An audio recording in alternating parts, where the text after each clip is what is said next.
Good evening.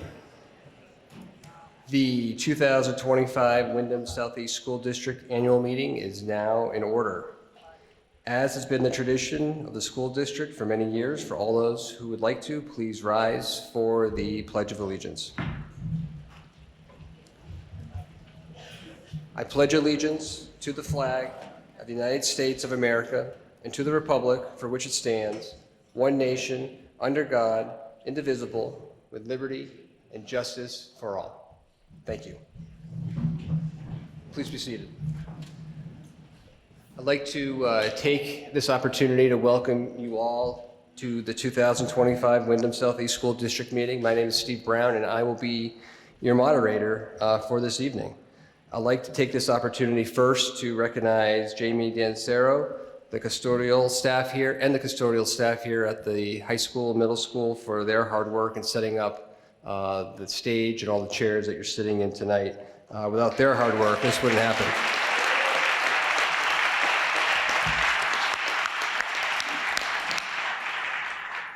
We have two microphone passers this evening, Allison Ackerman-Hovis and Jude Anders. BCTV is here handling the video camera during the meeting. Live streaming and recording has been set up by BCTV. This meeting can be viewed as it is happening. Child care providers are Green Street staffers Kiara Mitchell and Erica Smith. Our ASL interpreters tonight will be Autumn Talbot and Virginia Clark. Restrooms are to my right, and is your left through the rear doors. By way of introductions tonight, I would ask Deborah Stanford, the chairperson of the Windham Southeast School Board, to please introduce the board members. All right. Deborah Stanford here, hailing from Dummerston. And to my right, Kim Price from Brattleboro, Matt Chipley, Brattleboro, Jocelyn Fritz, Guilford, Colleen Savage, Brattleboro, Ruby McAdoo, Putney, Jessica Everlith, Dummerston, Ann Beekman, Putney, Brian Reamer, Guilford, Tim Maciel, Brattleboro, and Thea Wipaloki, who is our student representative this year. Thank you.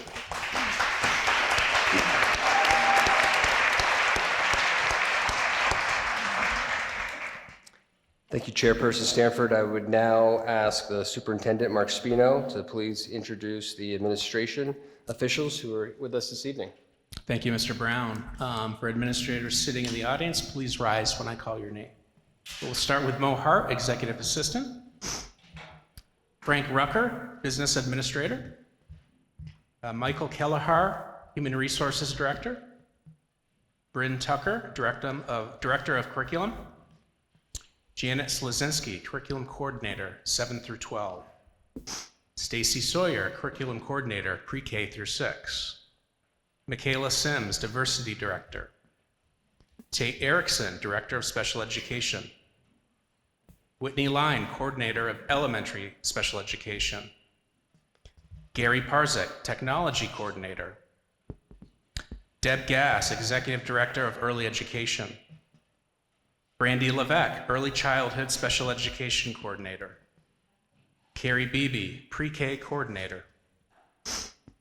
Kelly Diaz, Principal of Academy School. Orly Hasbani, Academy School Assistant Principal. Kate Margaitis, Principal of Green Street School.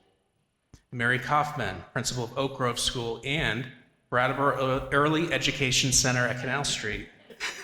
That's a new title for Mary.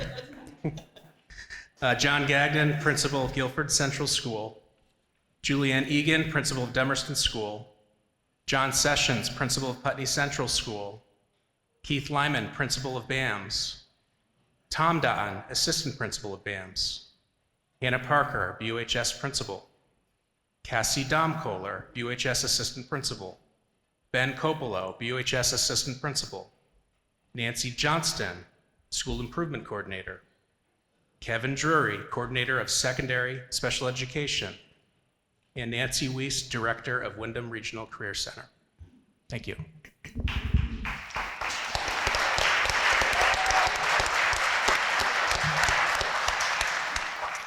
Unless there's an objection from the body, those members of the administration and officers who are not residents of the district may speak to the articles since their expertise would otherwise not be available. Is there any objection? Seeing no objections, so moved. Unless there's an objection from the body, the student representative who's with us tonight, Thea Wipoloki, a member of the Windham Southeast School District Board, who may not be of legal voting age, may speak to the articles since their expertise would otherwise not be available. Is there any objection? Seeing no objection, so moved. The town clerks of their respective towns and their assistants will be appointed as ballot tellers and vote counters this evening. Our clerks this evening are Hillary Francis of Brattleboro, Jonathan Johnson of Putney, Lori Frechette of Dummerston, Uriel Nahara, and Ellie Myonin of Guilford. Sheriff Mark Anderson from the Windham County Sheriff's Office is appointed as Sergeant at Arms. The overview of the meeting and procedures. Those persons desiring to participate in a district meeting held at the Brattleboro Union High School Gymnasium must enter by the main entrance from the parking lot. All those desiring to vote must register with their town clerk at the tables near the entrance. Upon registering, if found qualified, each voter will be given a color card, which is to be raised when the voter wishes to have their vote counted. All voters must be seated in 4 reserved sections of the gymnasium floor or in the reserved section of the bleachers. All other persons, except police, fire officials, or technical staff, shall be seated in the areas designated for observers and visitors. At this time, I would ask that any person sitting in the reserved sections who are not qualified voters to please move to the areas designated for observers and visitors. Voting in all matters shall be by voice, by division of the voters, or by paper ballot. A division shall be had in the discretion of the moderator or upon the demand of 6 or more voters. A vote by paper ballot shall be had upon demand of 7 or more voters. If we have a division of the House, you'll be asked to stand and raise your blue card you received when you enter the gymnasium this evening. Voters who have spoken at least once on the question shall not again be entitled to the floor to the exclusion of another who has not spoken without leave of the voters.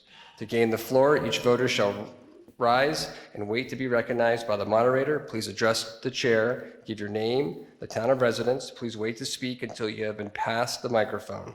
Throughout this meeting, I will be referring to members of the voting body as voter or member. My pronouns are he, his, him. Please let me know if you have any concerns with this practice. As long established by tradition and custom of the body, debate shall be limited to 2 minutes per person speaking for the first time on any article, with exceptions to be determined in the moderator's discretion or vote of the assembly. Comments must be germane to the motion on the floor. The moderator's role is for all voices to be heard and the meeting to run effectively. The moderator strongly prefers not to limit a member's comments, but will be actively monitoring comments in an effort to keep the meeting on track and on time.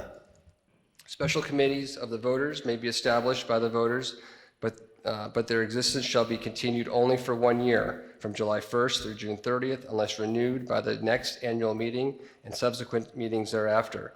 On the motion of any voter, any meeting may resolve itself into a committee of the whole or on any pending question. All parliamentary procedures and rulings shall be governed by Robert's Rules of Order, current edition, except as modified by those rules and as amended. Also see section 16 DSA of section 562 of the Vermont statutes annotated. Robert's rules call for amendments and motions to be in writing and to be provided to the moderator, which enables accurate record keeping and consideration of requested action. Other reminders. My role as a moderator is to help you accomplish your business you intend to do. Please raise your hand and ask questions if you don't understand what's happening, or if you think what is happening is wrong for some reason, or if you want to do something but you don't know how to proceed. While Robert's rules do not have a specific prohibition to clapping, cheering, and booing, the rules do prohibit conduct that disturbs the assembly. Please refrain from clapping, booing, and cheering during debate. Please tell me if you feel I'm ruling improperly. You have the right to challenge the moderator's decision. You have the right to appeal. That takes us to Article 1. Article 1 is to act on the reports of the officers. Is there a motion on the floor? Yes, I move that the Hang report, on 1 second. Chairperson Stanford, I recognize Chairperson Stanford. Please go forward with the motion. thank you. I move that the reports of the district officers be approved as presented. Do we have a second on the motion? Second, could you please state your name and your town, please? Okay, thank you very much. It has been moved and seconded that the reports of the district officers be approved as presented. Is there any discussion on the motion? Any discussion on Article 1? Seeing no discussion, are you ready to take a vote? All those in favor of the motion, please say aye. All those opposed, please say nay. The ayes appear to have it. The ayes have it. The motion passes. We'll now go to Article 2. We will have Superintendent Spino come to the microphone for discussion and debate on Article 2. Before I introduce Article 2, I'd like to acknowledge a mistake in my introduction. I left out our amazing Dean of Students at the high school, Chris Brewer. Sorry, Chris.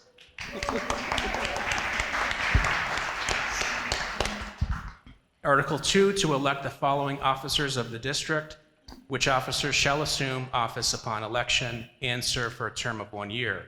Moderator, clerk, treasurer. Is there a motion? Kim? I move that Stephen Brown be nominated to serve as moderator of the Windham Southeast School District, that Maureen Hart be nominated to serve as clerk of the district, and that Frank Rucker be nominated to serve as treasurer of the district. Is there a second? Thank you. Are there other nominations? Was it Paul?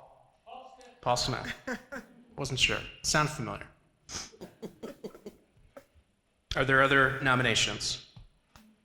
Hearing none, we'll have a vote. All in favor of Stephen Brown as moderator, Maureen Hart as clerk, and Frank Rucker as treasurer, please say aye. Aye. Those opposed, nay. The ayes have it. You have elected Stephen Brown and as moderator, Maureen Hart as clerk, and Frank Rucker as treasurer. Congratulations.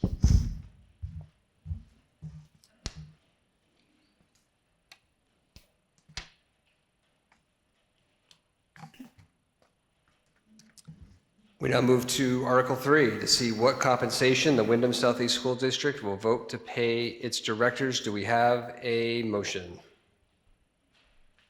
Representative Pia Wupoloki, is that correct? Down there? Yes. Okay. I move that the voters of the Windham Southeast School District authorize compensation in the amount of $7,000 to each director, and that the chair of the board will receive an additional $2,000 for a total of $72,000 for the entire board. Is there a second on the motion? Thank you, Voter Morgan. It's been moved and seconded that the voters of the Windham Southeast School District authorize compensation in the amount of $7,000 to each director, and the chair of the board will receive an additional $2,000 for a total of $72,000 for the entire board. Is there any discussion on Article 3?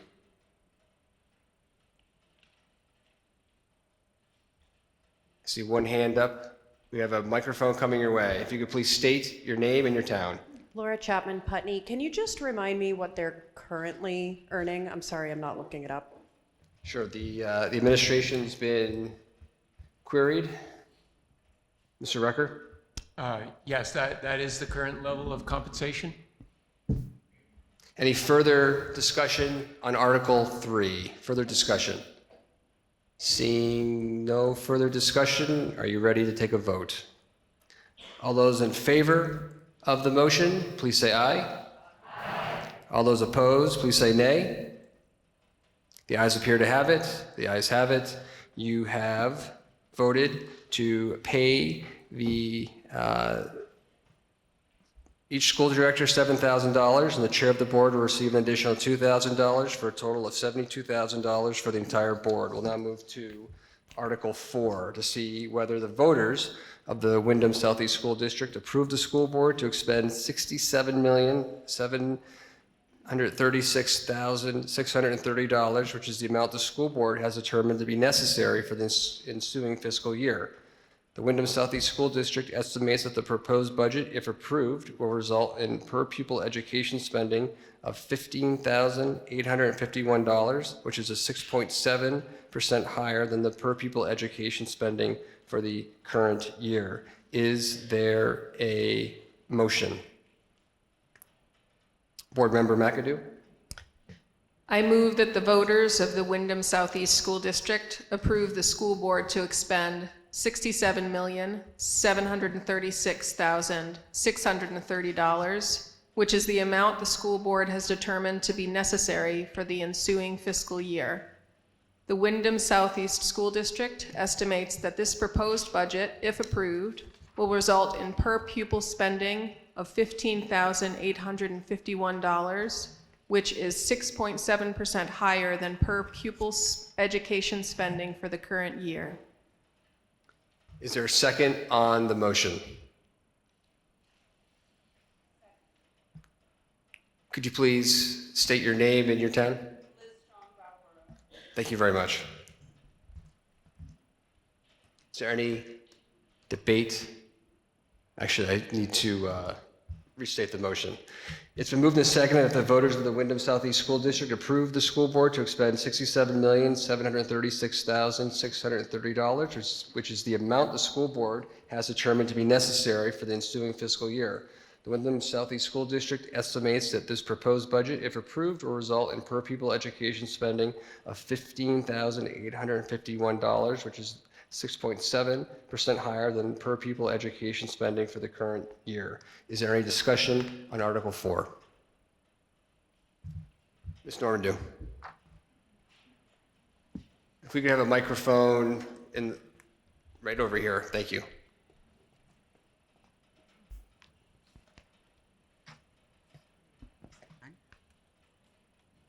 Jody Normandeau from Dummerston. I have some comments and I have some questions, and I try not to go too long. When we were first merged as a district, the merged budget was $50 million. It is now today, they're asking $67,736,630. It's $67 million. And they're using $500,000 from the general fund. The general fund, when we started in 2019, was about $2 million. It grew during the pandemic because of not having teachers and other issues. Last year, they used from the general fund over $2 million, almost $3 million to balance the budget, and it was still up 3%. I believe it was 3%. This year, they're using the $500,000. It's now leaving less than $1 million in that general fund, and I don't believe, and the Independent Budget Review Committee does not believe that they should be using this spending fund to balance the budget out. Let me see here. The Independent Review Committee believes that the budget process needs to be much broader in management, helping to have more understanding of the budget. And it should be including the board more, it should be including the community more, so that we can understand this budget, because we're not an individual town anymore, and it's very, very difficult to understand. I can't remember the number of pages that it is, but I have it right here, and it's about this thick. Maybe I'm exaggerating. This WSESD spending is 18% above the state average, and one of the top spending districts in the state.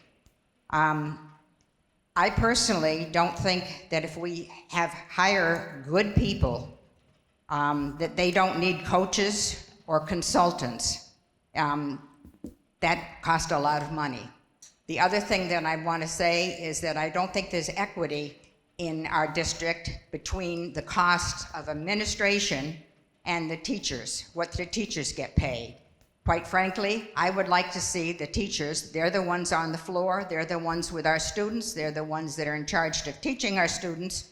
I think their pay should be better if they're good teachers, and I think administrators should take some cut in pay in order to balance this all out.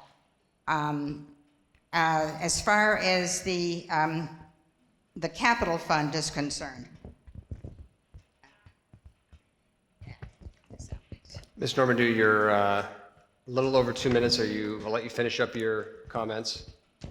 what'd you say? You're a little over the 2 minutes, but I'll let you finish up your comments if you don't have too much further to go. I do have a few. As per the Tenney Field, we've been arguing this for years. In 2019, 2018, actually, August, there was an article in the Reformer, and I was at the meeting that it talked about. The vice chair of BUHS quoted, "We are not going to utilize taxpayer funds on a facility that is unsafe and needs to be worked on. Regardless of how many people used to sit in it, the fact remains it will require a fair expenditure of money." Another quote, according to a study conducted in 2009 and revisited in 2017, it could cost up to $460,000 to repair the grandstand and make it ADA compliant. That is more back then, at that date of 2009 and 2017, than what we have in the budget to repair it now. And if anybody has tried to build a house or put an addition on or done anything, you can't tell me that the price of building hasn't gone way up, and it's going to go way up now. The BOH principal said at that meeting, "Our basic issue is field space. One of the options we looked at was, do we remove the grandstand and create an area for a full-sized field hockey and soccer field?" I move that we decide not to take care of Tenney Field and to pay our teachers more and not have our coaches, et cetera. And I think that's probably going to come to about $1 million.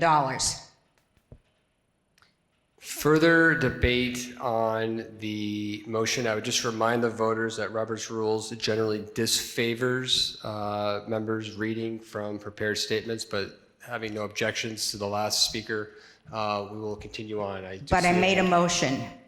Do I have a second? Well, I think you spoke to the motion and then you made the motion at the end. So I would ask that you reserve to make the motion until you're called upon again. As long as nobody calls the vote before I get a chance to make that motion. We'll come back to you. Okay, thank you. Thank you. Mr. Murphy. Yes, Mr. Murphy. So, Mr. Murphy, I understand you have some prepared comments regarding the budget due to your work on the board previously. Is there any objection to Mr. Murphy reading from prepared remarks in light of his position and his expertise in the budget? Seeing no objection, we'll allow you to come forward and make some prepared remarks.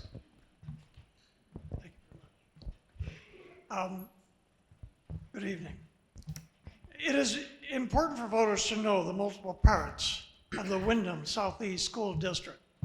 The single district is made up of 4 towns: Putney, Dummerston, Guilford, and Brattleboro. Within these 4 towns, there are 10 school sites, with the addition of the Canal Street pre-K, which has been mentioned moments ago. The student enrollment is about 2,340 students. There are 440 employees, which includes 274 certified professionals and 166 non-certified staff who are working every day to assure that students are learning and well supported. Our staff also work with contracted service providers who support transportation and other operational systems to help students access positive environments for student learning. On December 11th, 2024, the supervisory union passed a motion to fully transition to an independent food nutrition program for the supervisory union by June 2025. This transition will improve the quality and expand local food sourcing.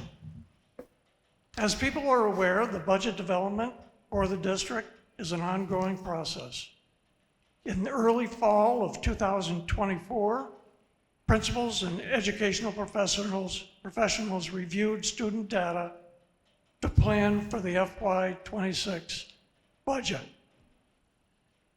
Numerous statistics are studied: numbers of students per grade, education needs of students, material requirements necessary to facilitate the successful education of the district students.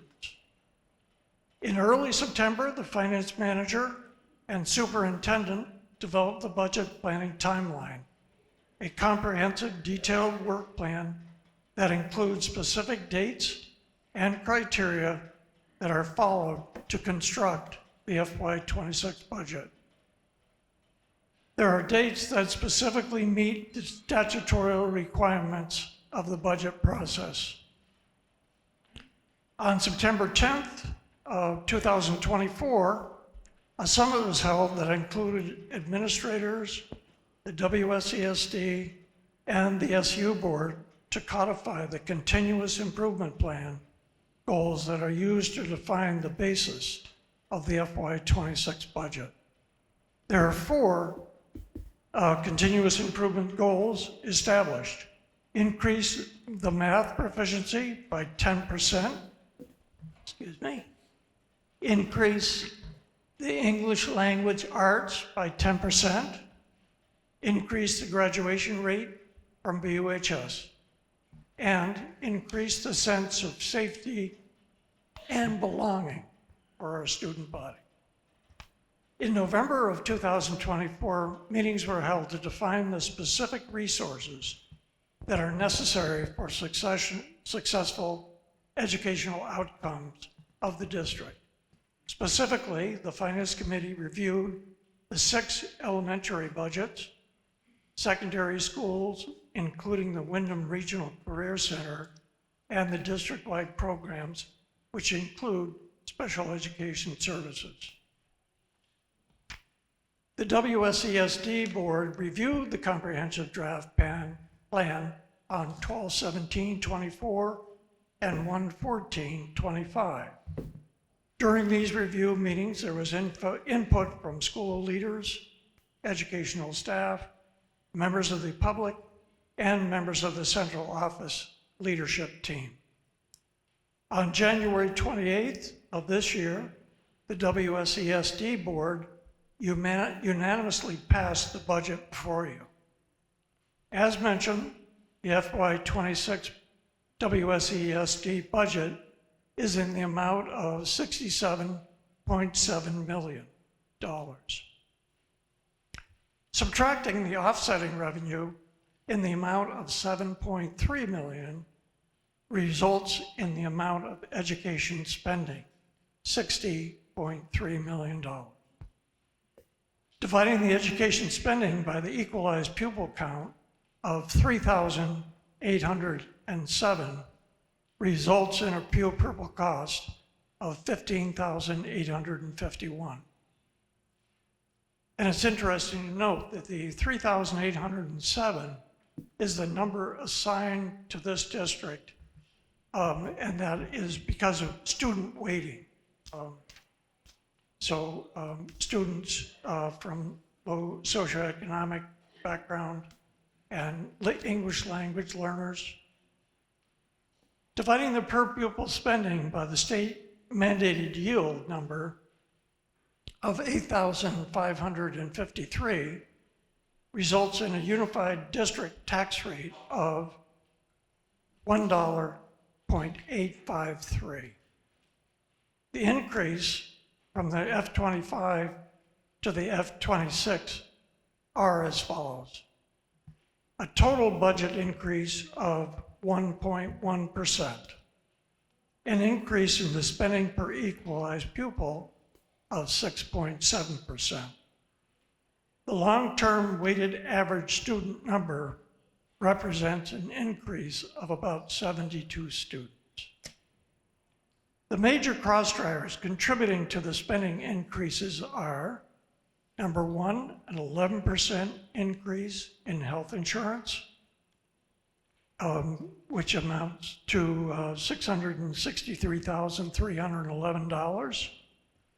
A reduction of 10 positions and from the FY20 positions for the FY26 estimated in salary and wages to be negotiated, and special education costs of $431,534. These major drivers have been offset by spending reductions. I'll be right back. The WSESD is able to reduce the capital improvement expend by $1.3 million. This is due to the administration and board commitment to use of ESSER and ARPA funds proactively during the 2021 through 2025 fiscal years. The WSES board and the WSESD administration have been able to maintain the total budget increase to 1.1%, despite many cost increases outside of the control of the district. The town tax rate is determined by dividing the unified rate of 1.864 by the town's statewide CLA, and is projected to be lower than the current year. On average, the actual homestead school property tax rate are expected to decline by 0.3% in fiscal year 26. Due to unique changes in the common level of appraisal for each town, most towns will see a larger decrease in taxes in FY26. And one town, Dummerston, will see an increase due to a falling CLA. The WSESD School Board believes this is a fiscally responsible FY26 budget that is well planned to meet the needs of our students and to prepare them for leadership, for citizenship. We are pleased to see that the Independent Budget Review Committee's report and endorsement of the passage of this bill. I would also like to recognize the extensive work of the 4 committee members appointed from our 4 towns. Thank you very much. Thank you, Mr. Murphy. Just so the record is clear, the board member McAdoo, you had yielded your right to speak first on the motion to Mr. Murphy in light of his work on the budget. Is that correct? Okay, and the moderator at this time would recognize Ms. Nomandou. I understand you have a motion to make. Could you please state the motion? And we have a mic hopefully coming your way. I appreciate your patience.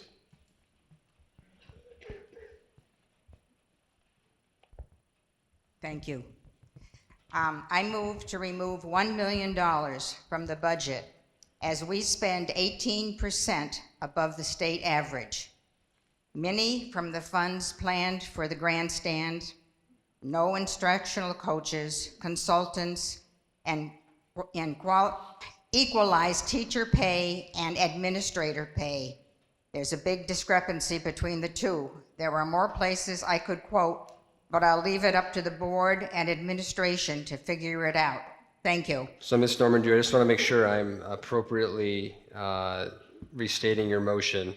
As I'm sure you are aware, under Vermont law, the body cannot stipulate to, the body can only stipulate to a bottom line total. So would it be okay if I decrease the $67,736,630 by $1 million, making it $66 million? That would be okay, and I would hope that the administration, the board, would take interest in what the public has to say. Okay, so we will at this time entertain a second to the Normandy motion. Is there a second to the motion? I do see one hand up. The voter in the green, could you please stand up and state your name and your town? I second the motion, Martha Noyce. Thank you. I second the motion, Martha Noyce, Brattleboro. All right, so I will restate the motion.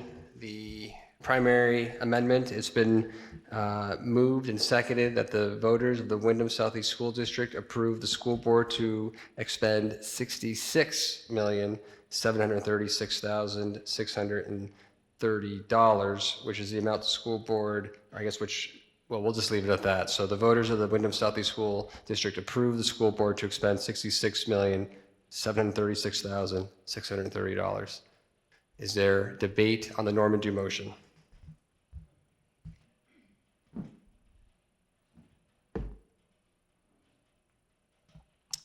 Voter in the green. We got a mic coming behind you. Hello, Elizabeth Wendell, Brattleboro. I have never spoken at one of these meetings before, but I would respectfully disagree with my fellow citizen about removing additional funds from the budget. I'm a recent transplant from Iowa, and since I've arrived, I've been nothing but impressed with the schools in Vermont.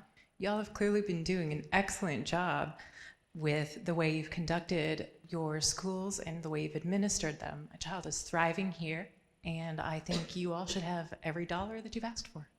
Thank you. Further debate on the Norman Dew motion? Further debate? Yes.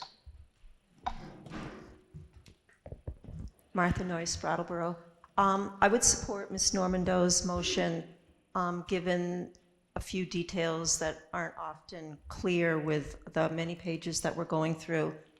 Student enrollment is going down, and there is a high percentage of low-income families and homeowners in this area that should have some consideration.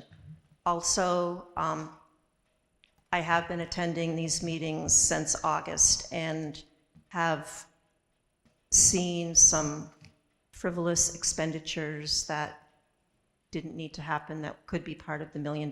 So I support Ms. Normando with reducing by $1 million. So again, we are debating the amendment, which I'll restate it, that the voters of the Windham Southeast School District approve the school board to expend $66,736,630. Further debate on the Norman Dew motion. The moderator recognizes voter Morgan. The mic is on its way. Thanks, Jude. Yes, I will be voting against this amendment. I just want to acknowledge the intention in it to support teachers. And I know from my time serving on the board that the instructional coaches are something that is really important and essential to teachers' ability to guide their students. And so I do not agree with removing funding for that in particular. And I also want to acknowledge the other comment that mentioned that there is a high amount of poverty impacting our district, which is true, and that is another thing that our schools are spending money to support those students with wraparound care to meet all of the ways that they're impacted by that situation to be able to access their education. So that actually is one of the things that this money is for, rather than ignoring those. Also, if you look at the last couple pages of the Finance Committee report, it talks about how different income levels are impacted by the tax burden of this budget. And because of our state laws about income sensitivity, that's already kind of baked into the process that people who have a lower household income are already given a tax credit to lessen the impact of this on those particular families. Thank you. Further debate. The moderator recognizes the voter next to the aisle. Hi, Margaret Atkinson, Brattleboro. First, I'll say thank you for your work, Board. I want to remind the body that for the majority of taxpayers, the rate on the full budget is less than the tax rate that was charged last year. That's a rare thing to see. The other thing I'll just say is that the frivolous expense to one person is the thing that gets a kid out of bed in the morning to show up at school and participate. This is, there's a lot, 2,000 plus students is a lot of different people who have a lot of different needs. And so we need to provide a lot of different things for everybody so that they can be successful. Further debate on the Norman Dew amendment? Any further debate? Oh, Board Member McAdoo. So I served on the Finance Committee under Sean Murphy's excellent leadership, and I will be serving on the Finance Committee. So I wanted to speak to this in part, something that was in the lead up to this motion around engagement. I do think that the Finance Committee, which currently is Jessica Everlith and myself, we will be considering the ideas around engagement and how do we pull people in. There is a process, and there were open meetings that had a considerable amount of engagement this year, but we'd love to see more. And so I just wanted to reassure the body that this question did actually come up to the board and to the Finance Committee, and it was considered in terms of our capital plan and the budget that was proposed. So I would just reassure that this was not an ignored request or thought. We did have reductions in terms of the budgeting process, and so I would just encourage you, if you are interested in this, or if this is something that you're passionate about, to reach out to Jessica or I and stay engaged and look out for ways to be engaged in your leadership councils and also on some of the committees of the board. Further debate on the Norman Dew motion. I did see Ms. Norman Dew's hand up before we call on Ms. Norman Dew. Is there anybody else that would like to speak to the motion that has not spoken? The voter in the gray. Richard Mills, Dummerston. I just was wondering, we're talking about Tenney Field. Is there a number in this budget that's being presented, a specific number? I can't find it. The administration's been interrogated. Yes, it's in the capital plan, so it's not a line item in the general fund budget, but if you looked at the capital plan, there's a summary document on page 20 in the annual report. That summary document includes the Tenney Field improvement under the BUHS site. And on the website, there's a very detailed plan, capital plan that supports those totals. And you would see the assumption there. For fiscal year 26, I believe we had assigned $100,000 to essentially make that an accessible learning, outdoor learning venue for students at the middle school, high school, as well as restore it back to a facility the public could access. Other voters who have not spoken to the Norman Dew amendment, the voter in the way back in the bluish green shirt.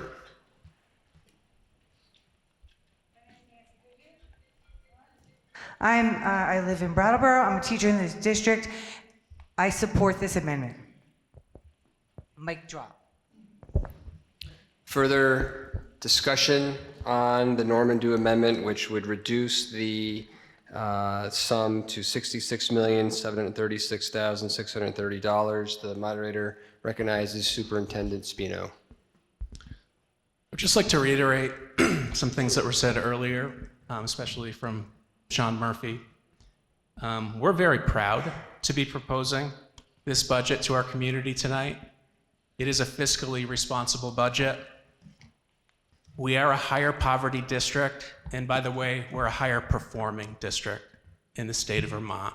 We are getting results, and we've seen steady increase in results in the last 3 years. I can't tell you how many hours have been poured into this budget to be proud to present to our community tonight. And that's board members, administrators, finance committee, IRBC. I wouldn't say I'm proud of this if I wasn't. And I know it's good for students and it's right for our community.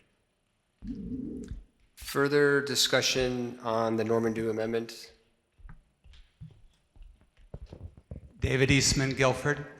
I'll be voting for the original budget, if I can get there, and I'll be voting against this amendment. I served on a school board in central New York, and I know the difficulty of balancing the tax and the cost with school outcomes and the hours and hours that the administration, the board, any committees that are involved, the staff spend trying to make it the best budget possible. And I've seen, well, I don't have any kids in this district, I've had opportunity to see some events, and I just want to commend the district for the job they do, and I trust Mark's statements about the improvements we see in outcomes, and I just know from my own background that, you know, if there was waste in the budget somewhere, frivolous things that would have been removed years ago, and we all have our own opinions on what is essential and what is non-essential, but I know the hours that went in and the skill that went into this budget, so I'll be voting against the amendment. Further discussion on the Norman Dew amendment in the last row. Testing my glasses. I'm Hannah Linder Finley from Brattleboro. I am not currently employed by the district, but I've worked in 2 schools at Dummerston and Academy School. And I just want to point out that even highly skilled and very experienced teachers benefit from support. And so having experts who can come in and support them if they have a question, because challenges come up whether you're 10 years in or 1 year in. And also developing good teachers when they're new involves supporting them heavily in their first few years. And having experts available to come consult once a week is an incredible thing that our district offers for new teachers who are here that helps them be confident and successful from the get-go. And this funding for that, you know, the idea, I understand that the change in the budget won't directly address the proposed issues being suggested, but the issues in question are issues that are really important for creating a strong school. Thank you. Further debate on the Norman Dew amendment.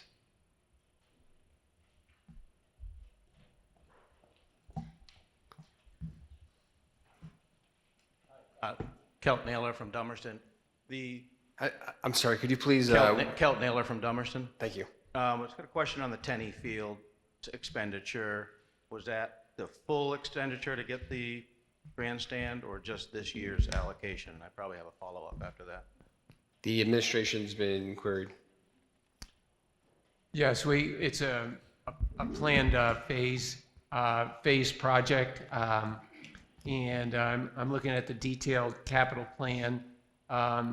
Unlike the reference that Ms. Normando made to a former study, that was a feasibility study that estimated those costs in fiscal year 24. So in the prior year, we did hire an architect to design construction documents to bring it up to ADA compliance. And in fiscal year 26, the figure is actually 125,000 is the line item in the capital plan for Tenney. And then we expect to be able to finish the project in fiscal 27. We have reserved another 100,000 in that year as well. And this would this would fully restore the face of the structure. It's a concrete block wall that has been eroded a little bit. It establishes a deck for high school, middle school students and teachers to use as a learning facility. It brings up the railings to the current standards around safety. It also addresses the lead paint issue that's exists now. So that's the plan and the resources. Part of the funding will come through the capital reserve balance. So it's not entirely funded through the general fund.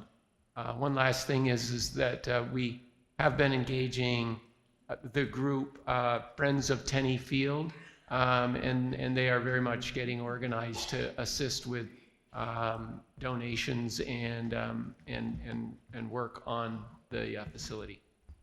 Thank you. It seems like that's a short amount of money to get that facility back to where everybody wanted it. But I come from a perspective of watching my kids and a lot of other kids play sports here, and there's always been a field issue. And I don't understand why we're expending so many resources to try to save a derelict grandstand when we could get the fields to be more appropriately used for the students here. I think it would be a better use of our resources.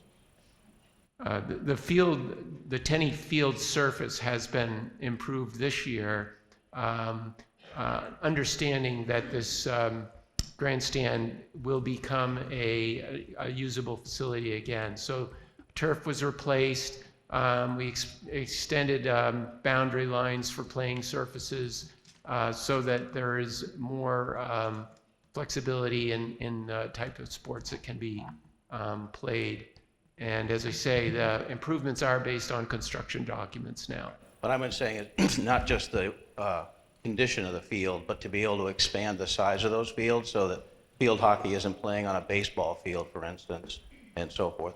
That's what I think is more important than trying to save some antique grandstand. Thanks. Further debate on the amendment, and I would ask the body to remember we're just debating the Norman Dew amendment. I believe you've already addressed the motion, and I was going to come back to Ms. Norman Dew. She had previously raised her hand. Did you not want me to come back to you? Okay, yielding the floor. So I'll come back to you. Thank you. Martha Noyce, Brattleboro. As long as we're on the topic of the Tenney Field, might I remind the board and the citizens here that we do have a career center, and it would be a great idea to involve them in any aspect of the refurbishing of the Tenney Field, whether it be in their classrooms or with a community service type. So again, I would remind the body to keep comments germane to the Norman Dew amendment. Is there further debate on the Norman Dew amendment? Voter Nukin? Did I get your last name right? Manu? Okay. Yeah, Sorry. Abby Manukin, Brattleboro. I will be voting against this amendment in favor of the budget, but I do want to speak to one point that was raised about administrator salaries, with no disrespect to the superintendent. Based on an article that I read in the Commons, I learned that the new 3-year salary for the superintendent was negotiated and approved by just one board member this year, and that there was not full awareness of that process. And then I believe there was going to be a motion where at least 2 or 3 or more board members would be part of future negotiation processes.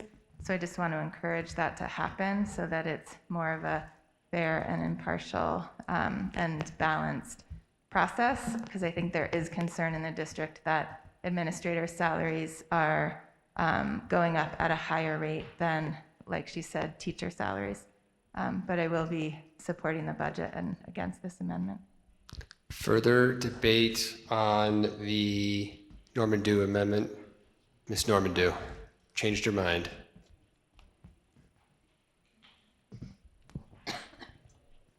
Excuse me. I'm not sure Frank answered Mr. Naylor's question exactly, and so I'd like to ask it in a different way on the tennis field. When you redid the baseball field and the soccer field, is there any dirt left for playing on the soccer field which would not enable us to have state meets down here? Is it all turf, all grass? The administration's been queried. So what we also did this summer is we resurfaced the football field. And the football field has been used for soccer games. And that's, as you know, that is an all-grass field. We've also redone the practice field that is adjacent to the football field. And we've improved the softball field and the outfield in the softball field. This project is an element of many different projects that ties back to a turf field being voted for and then being denied to follow through on. We all remember those articles. We've worked very closely with this board to take a creative approach to honor the natural grass fields and to not just look at each project independently, but how they affect the entire campus. And again, restoring the grandstand and creating an outdoor classroom is essentially the last aspect of that vision. And I think we should be proud of the work that we've done and how we are envisioning this campus. And when people come to visit our town, they visit our school, I want them to be in awe, like, wow, this is a beautiful place. They really care about their kids. And right now, the grandstand does not do that. It's just sitting there rotting away in lead paint. It's disservice not to take care of our property. And that's what we're doing. You still have not answered my question about the baseball field and the field hockey field. Does it still have dirt on it, not allowing state meets to be here? So this will be Please don't go into the rest of the fields, just that. So Ms. Norman, this will be the last question. The administration's queried again. The baseball field has dirt on it, and soccer games and playoff games can be played on the football field and the softball field with no dirt involved.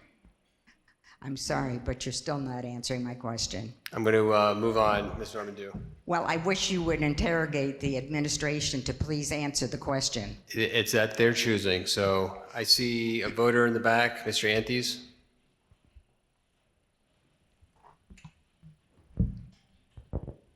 Thank you. George Anthes from Brattleboro. I move that we call the question on the Normandeau amendment and that the body vote to accept or reject the Normandeau amendment now, if I have a second. All right. It has been moved and seconded to cease debate. That is non-debatable. It takes a 2/3 vote, so a vote in favor will cease debate, and we will take a vote on the Normandeau amendment. If it's defeated, we will continue debating the Normandeau amendment. So all those in favor of ceasing debate, please say aye. Aye. All those opposed, please say nay. The ayes appear to have it. The ayes have it. You have closed debate on the Normandeau amendment. We will now take a vote on the amendment.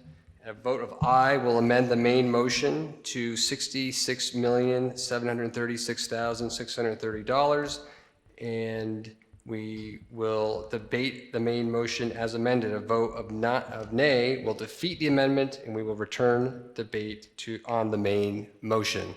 So all those in favor of the Normandeau amendment, please say aye. All those opposed, please say nay.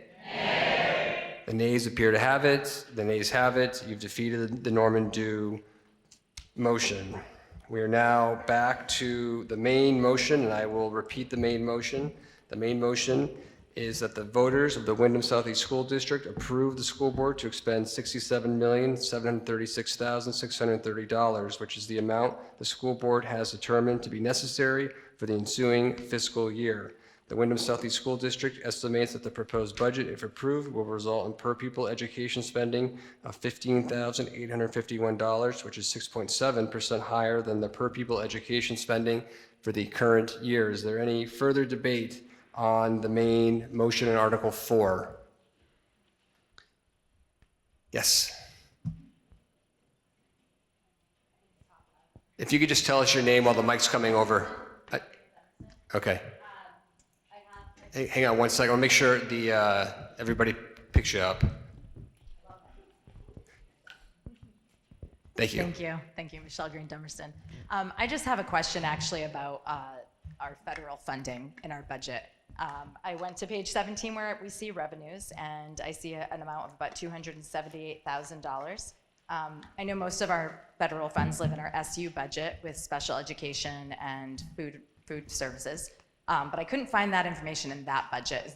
And I check in with Sean, but I wanted to hear officially what amount of our budget is federally funded, or what percentage of our budget is represented? The administration's been queried. In the supervisory union, money flows from the state agency to the supervisory unions, and then the supervisory unions subgrant it to the districts based on primarily what they call formula grants. It's based on poverty. So that determines how much money goes to each school. For Windham Southeast School District, it's less than 2%, a little more than 1%, less than 2% is the Title I, Title IV subgranted to the district. 2%. So $1 million sounds about right? Yes. Okay. Not that that's nothing. $1 million is a lot of money, but I think that that's information a lot of people are interested about and thinking about, and hearing that number, that low number, Jody, sorry. I think that it's important information and it provides some peace. I saw that there was a joint Senate resolution that came out this week, and they reaffirmed their commitment to fight discrimination against transgender and non-binary people. And that reminded me about a resolution that this board had taken. And on July 1st, 2020, this board made a unanimous commitment to ongoing social justice and anti-racism. Knowing that, and that we can't, not that anyone wants to be concerned prematurely, but if there was a disruption of our federal funding, would our reserve funds cover a year, and then the board would address it the next fiscal year by compensating in the next budget, or what would you imagine would happen? Well, fortunately, we've been assured, it's not guaranteed, but assured that the fiscal year 26, which this budget is proposed for, that funding was secured last October at the federal level. So fiscal year 26 is in pretty good shape. There's no indication that we're going to see a reduction. Fiscal year 27 is a whole nother issue. So we would definitely address your question in the next budget development cycle as a contingency plan. But typically that is what reserves are for, is to make transitions. So it's a possibility. Thank you. I'm definitely supporting this budget. I think that there's a room full of people here to support the budget because we believe in the work that's being done in our schools right now, and we want to see that work be ongoing, and we thank you all for all of your efforts. Further debate on Article 4. Is there any further debate on Article 4? Ms. Normandew. I just have a question for Frank that I haven't been able to figure out in the budget here. How come, and how is it done, that we vote a budget at the annual meeting and then it's always amended? How does it get amended? Why does it get amended? And where does the money come from when it's more than what we voted? And is that, must be legal, because I know Frank wouldn't do it if it wasn't legal. So, thank you. Yeah, good question. The state of Vermont several years ago required grants that are dispersed from the state to the school districts, even when they're subsequent to the town meeting, or in our case, this annual meeting, need to be integrated into the general fund, both from a public budget point of view, and then the recording of the revenue and expenses in the general ledger. So that's always the only criteria or the only case where we amend the budget is if, fortunately, we have many of our administrators seek grants, and as long as the grant is fully funded, no local share, we increase the expenditure and the revenue. So there's no impact on the tax rate or the local burden. In the old days, they used to say, oh, you got new money, just run it on a side ledger. But we don't do that. Further debate on Article 4. Is there any further debate on Article 4? Are you ready to call the question? All right, I will restate the motion. It's been moved and seconded that the voters of the Windham Southeast School District approve the school board to expend $67,736,630, which is the amount the school board has determined to be necessary for the ensuing fiscal year.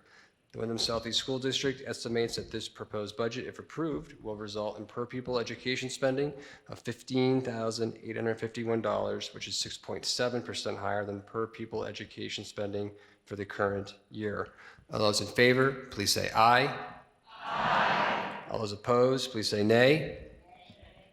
The ayes appear to have it. The ayes have it. You have passed Article 4. The voters of the Windham Southeast School District authorize the school board to expend $67,736,630, which is the amount the school board has determined to be necessary for the ensuing fiscal year. We will next move on to Article 5, which is to transact any other business that may legally come before the meeting. As I've done in previous years, I will remind the body that pursuant to Vermont law, the article entitled Other Business shall not be used for taking binding action. And I will repeatedly remind the voters of that caveat. I understand Christina Naylor has a very unique motion this year to present to the body. Christina Naylor, Dummerston. I move that the district nominate one representative from each forming town to serve on the IBRC committee for the upcoming year. So what we will do, as we've done in previous years, if there's a second and the motion carries forward, we will then take nominations from each of the towns. So there's been a motion on the floor. Is there a second to the Naylor motion? Thank you. What town? Still in Dummerston? Okay. It's been moved and seconded that the Windham Southeast School District nominate one representative from each forming town to serve on the Independent Budget Review Committee for the upcoming year. Is there any debate on this motion? The floor or the moderator recognizes Christina Naylor. Thank you, Mr. Moderator. I just want to explain a little bit about what the motion includes. I have served on the IBRC for the past 3 years as a representative from Dummerston. This year's committee involved Richard Levy as a representative from Brattleboro, Ellie Solomon as a representative from Putney, and Maggie Cassidy returning for a third hard-hitting year as the representative from Guilford. The Independent Budget Review Committee was created by a vote of the WSESD electorate in 2021. The purpose of the committee is to review the budget, create a report which explains the budget to the electorate to the best of our ability, and also takes into account the interests and concerns of each town in the district. The annual report is an excellent document, and it presents all the information you would ever need about the budget. However, many of the elements included in the report are determined by the state and are not always in the most readable format. It also is, I think, how many pages this year? 180 maybe? I don't. In our merged district also, board members represent all the students and all the taxpayers. So it's challenging for board members to write a report that addresses more local needs of each town. Each year we look at some concerns. Last year, a report devoted extra space to explaining how each town's tax rate is affected by market value. This year we concentrated on explaining yet another legislative change and income sensitivity. Serving on this committee requires about 40-hour time commitment from members attending weekly budget meetings. Once the budget is approved by the board, the committee determines community concerns and creates a report to explain the budget, address those community concerns, and possibly give a recommendation on the budget. It's helpful for committee members to possibly have interest and experience in finance. We are fortunate to have a veteran business manager and veteran board members who are able to explain the particulars of school finance formulas and able to answer questions along the way to make sure all committee members understand the budget and the tax consequences. And we like to say on the IBRC, our tagline is, "We put the fun in the school funding formula." Any debate on the Naylor motion? Any debate? Are you ready to call the question? So I will restate the motion. The motion, it's been moved and seconded that the Windham Southeast School District nominate one representative from each forming town to serve on the Independent Budget Review Committee for the upcoming year. All those in favor, please say aye. Aye. All those opposed, please say nay. The ayes appear to have it. The ayes have it. The Naylor motion passes. And next, we will take nominations for each of the four towns, Brattleboro, Dummerston, Guilford, Putney. If there is a contested race for a particular town, we will deal with that. But if we have one name from each town, we will move the whole slate forward to the body. Voter Morgan. For Brattleboro?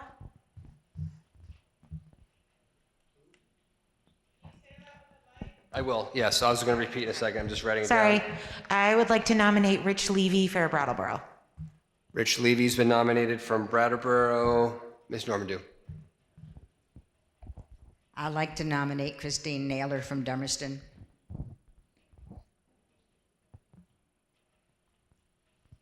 Christina Naylor's been nominated for the town of Dummerston. There's a voter in the back holding up their blue paper. I love that. Don McLean, Guilford. I nominate Maggie Foley of Guilford.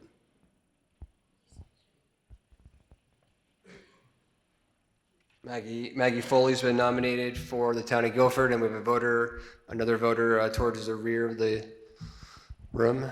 Lawrence O'Neill from Putney. I would like to nominate Ellie Solomon. Could you please state the last name? O'Neill. Ellie O'Neill? I'm sorry. Lawrence O'Neill. Lawrence O'Neill, okay, sorry. I would like to nominate Ellie Solomon. Ellie Solomon, okay. I messed that up. I apologize. Any further nominations for the committee? Not a nomination. I'm Fred Brunig from Brattleboro. But Christina, I just wanted to say that you misspoke. It was Maggie Foley from Guilford, and not Maggie Cassidy. Yep. Any further nominations? All right, so we'll recap. Brattleboro, Richard Levy's been nominated. Dummerston, Christina Naylor. Guilford, Maggie Foley. And Putney, hopefully I get this right, Ellen Solomon. Did I get that right? No, I got it wrong again.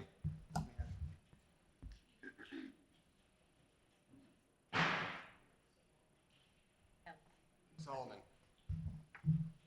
Ellie Solomon. Did I get that right? All right. 5 times the charm.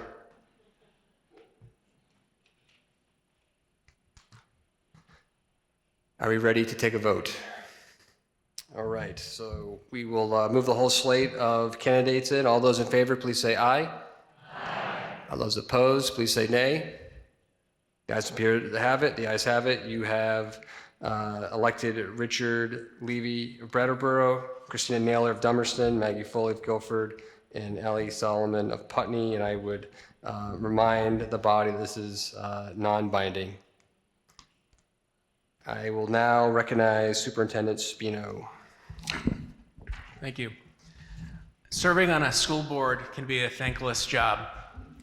and representing your community and doing your best to make the right decisions for students, teachers, and community is not an easy thing to do because everybody has opinions and thoughts on decisions that are made. We are lucky we have school board members who have done this with grace. And we have 2 board members who are leaving us. One who has served 2.5 years representing Dummerston.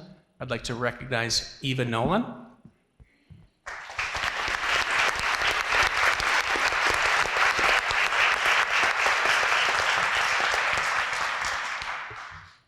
And we have another board member who has served our communities for 23 years. That's an incredibly impressive service. I'd just like to say a few things. Sean, I know Frank would like to, and potentially a couple of board members.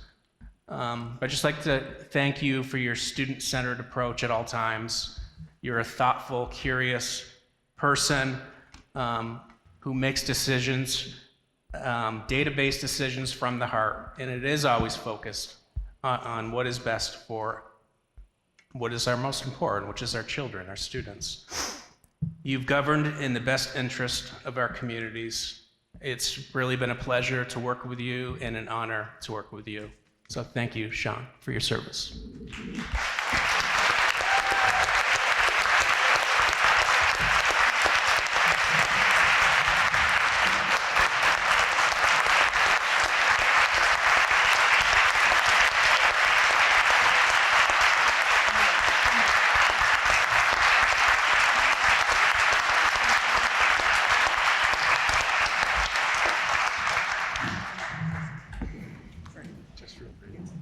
I'd like to just make a couple of brief comments and echo Superintendent Spino's comments as well.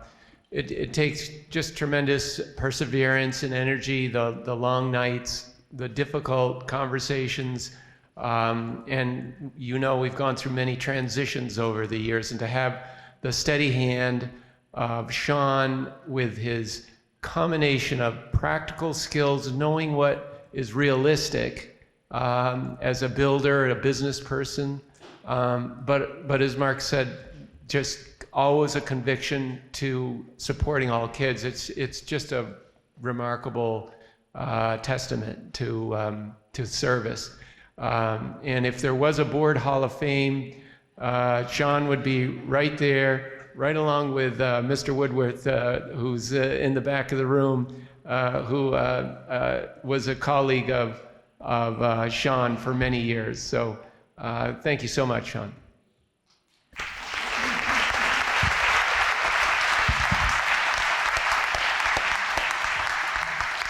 I would like to add my voice to the chorus in acknowledging Sean Murphy's many contributions to our community, to our board, in helping us better understand our budget, finance, calculations, everything that goes along with that, and most especially for your contributions in ensuring the well-being and education of students in our district.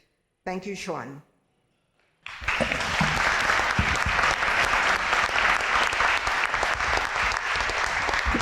And where would we be, but we'd need to do a plaque as a thank you. Sean Murphy, thank you for 22 years of dedicated service to the students and community of the WSCSU.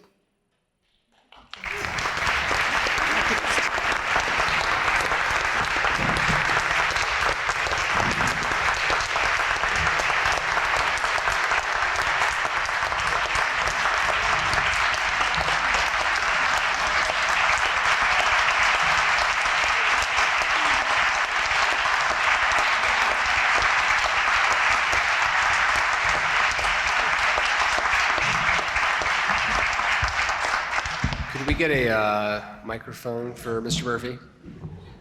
We'll give you just 2 minutes. Just Well, I would just like to say that I'm really glad that Robert Woodworth is here tonight. Woody was really my mentor and suggested I join the Finance Committee. And so he has been instrumental in education in this district. He concentrated on the the program, the Governor's Institute, and it's been a game changer for so many people. So I just like to say, you're the guy. All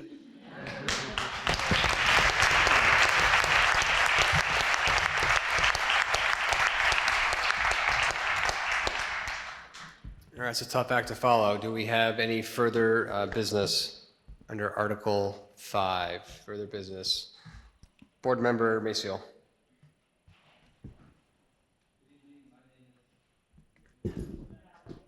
Is this on? Yeah. My name is Tim Maciel, and I'm speaking now, not as a WSAD board member, but as a member of the public, to propose a non-binding resolution. I am urging you, the voters, to support the Rural Schools Community Alliance in its stand against reckless elements of the education plan now being considered in our legislature. Part of this plan threatens the very foundation of Vermont's public education system by stripping away local control, forcing the closure of our small schools, and prioritizing cost-cutting over student learning and well-being. Current proposals call for arbitrary models based on a minimum of 400 or more students per elementary school, a framework that could very well close small schools like Putney Central, Guilford, Green Street, Dummerston, and Oak Grove. If enacted, these closures would rip apart communities, force our young children into long bus commutes, and eliminate the small, nurturing learning environments that have proven so successful in our towns. The Rural Schools Community Alliance includes nearly 80 school districts and town boards, with more joining each week, and we are part of that. RSCA acknowledges that Vermont's education funding formula needs reform, but mass school closures are not the solution. Instead of dismantling our schools, state leadership should explore alternative reductions, such as removing health insurance and mental health services from the General Education Fund. They should address systemic inefficiencies without harming students. And so tonight, I am asking you, the voters, to support the following resolution. Whereas current education reform models being considered would force the closure of our town elementary schools, severing the ties that hold our communities together and depriving students of the personalized education they deserve. And whereas these plans fail to provide evidence that forced consolidation improves educational outcomes or achieves long-term financial savings, and whereas these plans strip local communities of their fundamental right to determine the future of their schools, be it resolved that we, the voters of Windham Southeast School District, stand in unequivocal opposition to arbitrary school closures and support the Rural Schools Community Alliance, a coalition committed to advocating for the value and importance of community public schools for our children and for a democratic vote in decision-making about their future. Thank you. Is there a second on the motion that was seconded by Ms. Normandeau?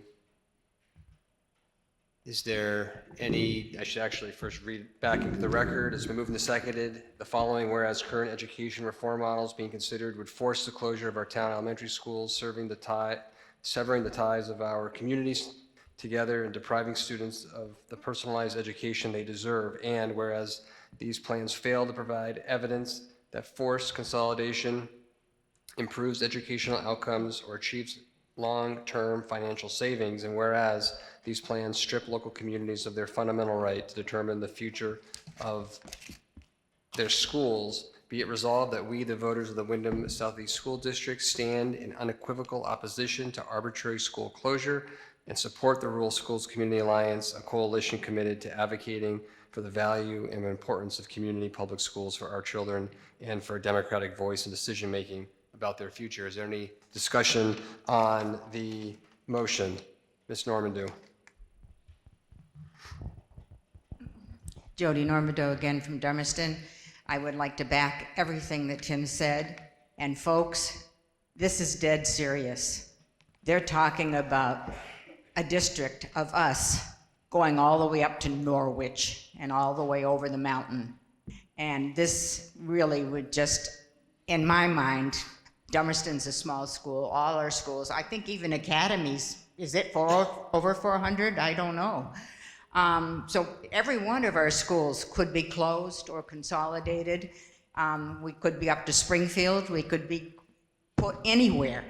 So it's serious. So please contact any legislator you know. Contact them all anyway and tell them that this is not what we want. It's not democratic. We would have no say in anything. And as I said at the board meeting, we might not even have our superintendent and our finance person if, to have them, because, they may take Frank and put him up in Burlington. They may take Mark and put him over in Whitingham somewhere, or, somewhere else. So please, if you want to keep your schools and you want to keep your democracy, and I know you're all interested in the schools around here, we have to fight. Dummerston, both Dummerston representative of the school and our Dummerston Select Board have signed on, and a lot of other select boards have signed on, so you can talk to your select boards from your town and ask them to sign on also. And you can contact Tim as a member of this board or whatever it is. You can contact Tim to get the information. But this wouldn't happen if we get merged. So please take it seriously. Further debate on the Mayseal resolution? Yes. Laura Chapman Putney. Jody and I don't always agree, but we agree 100% on this. It's really concerning. 5 districts for the entire state. Each district would have 5 board members. And I believe, correct me if I'm wrong, but they'd be chosen by the governor. Is that correct? We wouldn't even get to vote on them? Am I wrong? Am I right? Does anybody know? We don't even know how we'll get them? They're supposed to be elected? Okay. Well, 5 for a very large area that are supposed to be elected, they might all come from one very populated place rather than us. So as a previous board member that sat on the Putney Central School Board during Act 46, consolidation has led to much larger books, as Jody pointed out, harder budgets to follow. How are we going to follow it when it's a district for 1/5 of the state? How are we going to understand these things? How are we going to communicate with our board? It's already become bigger than what we were used to. I can't imagine going much bigger. Further debate on the proposed resolution?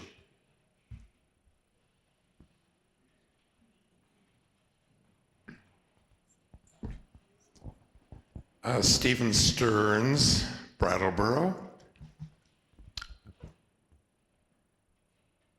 I think the governor, if he's thinking budget and money and that we can't afford this, we can't afford that, what is missing here, in my view, is that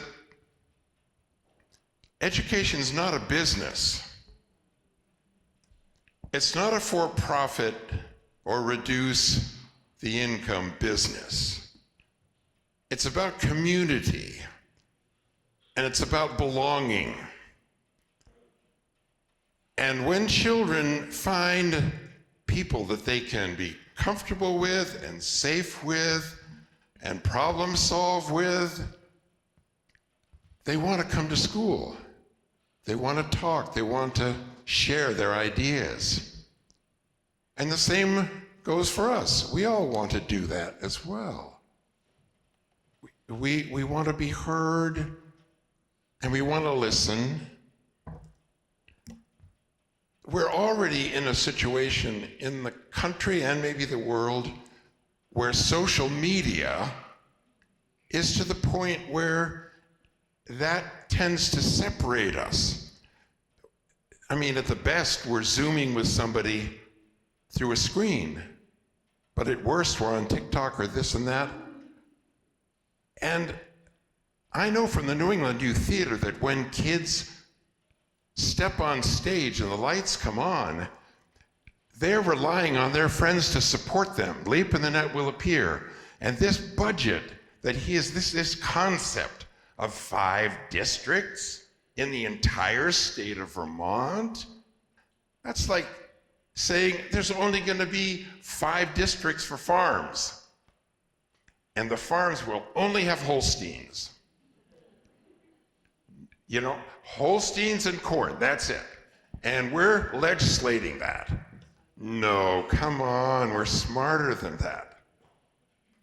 Further debate on the resolution. Is there any further debate?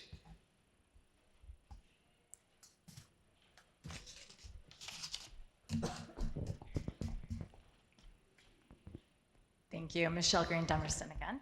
I wholly support this resolution, and thank you, Tim, for putting it forward. I just want to add to this. We're starting to pick apart a little bit some of the concerns in the governor's plan, but as a concerned citizen, I have yet to see why this is indicated. I haven't seen an evaluation or an assessment of Act 46. We don't know why the governor's created this plan. We don't know what we've learned. We don't know what's working, what isn't, and what can be improved. I know that there has been an enormous amount of energy and effort and resources and funding and emotional energy that have gone into creating the Windham Southeast School District, both from our administrative team, our teachers, the administrators coming together to determine best practice and decide what's best for all our schools to be functioning the same way. Our board members, hundreds of hours, I'm sure, into creating policies that didn't exist. When we came together, we had 5 dress codes. And how do you determine what is best and represents our values? It takes a lot of time and effort. And we're doing a good job with our bubble. We've got our little bubble covered.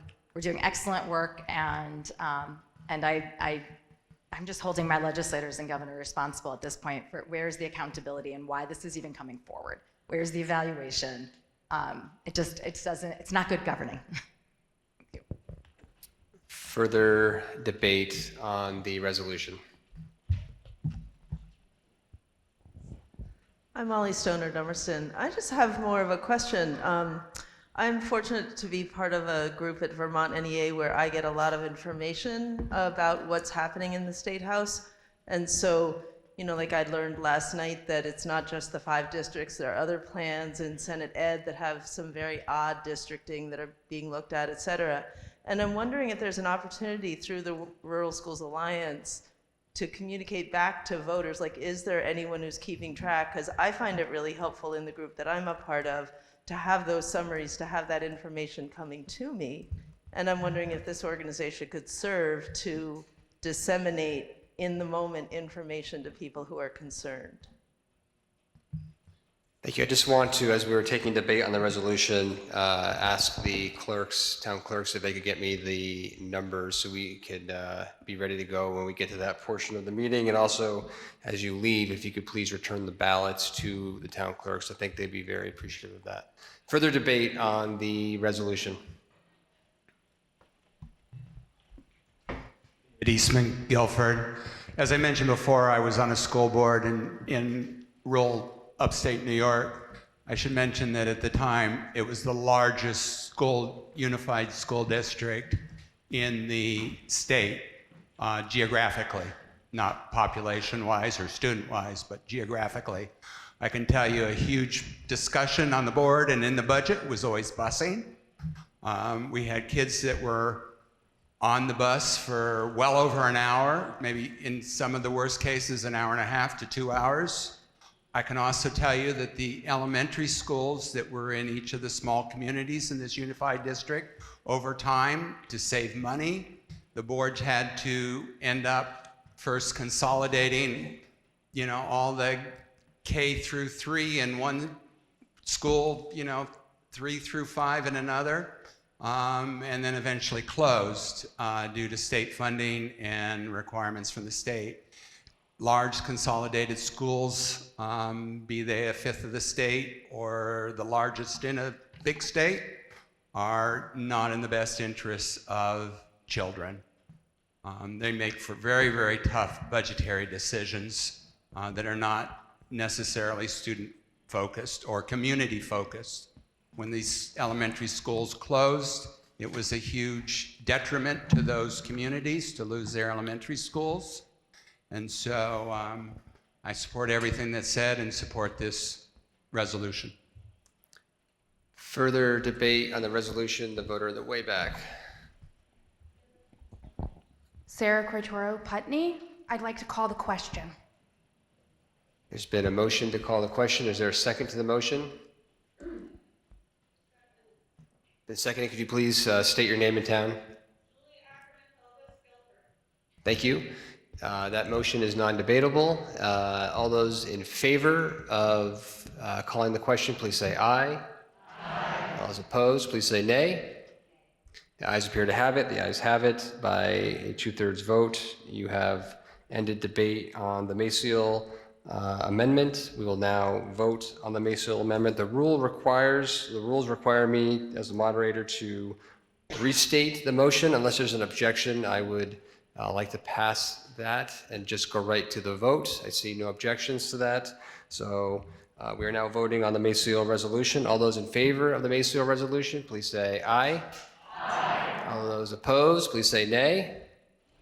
The ayes appear to have it. The ayes have it. You have passed the Maciel resolution.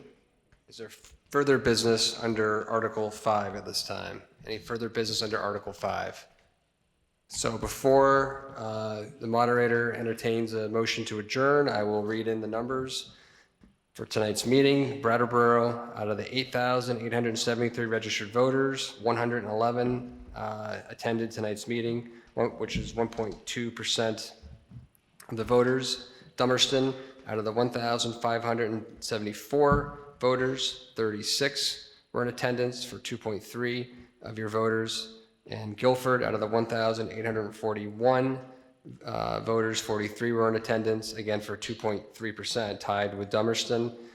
Putney, out of the 2,034 voters, 21 were in attendance for 1% of the voting population. The totals, out of the 14,322 registered voters in the district, 211 attended tonight's meeting, which is 1.47% of the voting population. I will now entertain a motion to adjourn. Is Ms. Barton here? Ms. Barton usually makes the motion. I don't see Ms. Barton here, so we'll have to have somebody else step up to move to adjourn. Is there a second to the motion? It's been moved and seconded to adjourn. All those in favor, please say aye. Aye. All those opposed, please say nay. The ayes have it.